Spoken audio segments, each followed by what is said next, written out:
তোমরা যারা এইচএসসি 2026-এ পরীক্ষার্থী রয়েছ তোমাদের জন্য সুখবর রয়েছে। তোমাদের পরীক্ষা অবশেষে 2 জুলাই থেকে শুরু হচ্ছে। অর্থাৎ তোমাদের পরীক্ষাটাকে কিন্তু পিছিয়ে নেওয়া হলো। শিক্ষার্থীরা তোমাদের এইচএসসি পরীক্ষা 2026 নিয়ে শিক্ষামন্ত্রী ডক্টর আনম এশন হক মিলন তিনি জানিয়েছেন যে চলতি বছরে তোমাদের উচ্চ মাধ্যমিক অর্থাৎ এইচএসসি 2026-এর পরীক্ষাটা আগামী 2 জুলাই থেকে শুরু হতে যাচ্ছে। অর্থাৎ তোমাদের পরীক্ষাটাকে কিন্তু পিছিয়ে নিল তারা এবং আগামী 2 জুলাই থেকে শুরু করার কথা তিনি জানিয়েছেন।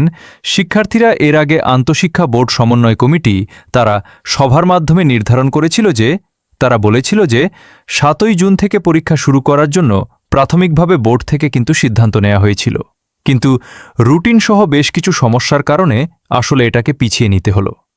সেক্ষেত্রে তোমাদের প্রাথমিক এই সিদ্ধান্ত থেকে তারা সরে এসেছে এবং নতুন করে তারা তোমাদের সিদ্ধান্ত নিয়েছে যে 2 জুলাই থেকে তোমাদের পরীক্ষার তারিখ তারা ঘোষণা করেছে। কারণ শিক্ষা মন্ত্রণালয় কিন্তু আজকে একটা সভা ছিল, সেই সভায় এটা নির্ধারণ হয়েছে যে 2 জুলাই থেকে তোমাদের পরীক্ষাটা শুরু করবে।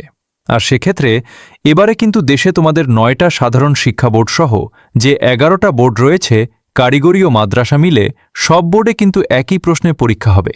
শিক্ষার্থীরা এই বিষয়টা এখন অবধ অনেকে জানা, তো তার বন্ধুরা জানে না, তাই বেশি বেশি করে ভিডিওটা তোমার বন্ধুদের মধ্যে শেয়ার করে দাও যাতে অন্যরা জানতে পারে। তোমরা কি বলো কমেন্টে অবশ্যই আমাদেরকে জানিও। আর যদি কিছু জানার থাকে অবশ্যই ভিডিওতে কমেন্ট করো। দেখা হয় পরবর্তী ভিডিওতে, পরবর্তী আপডেটে। ধন্যবাদ সবাইকে।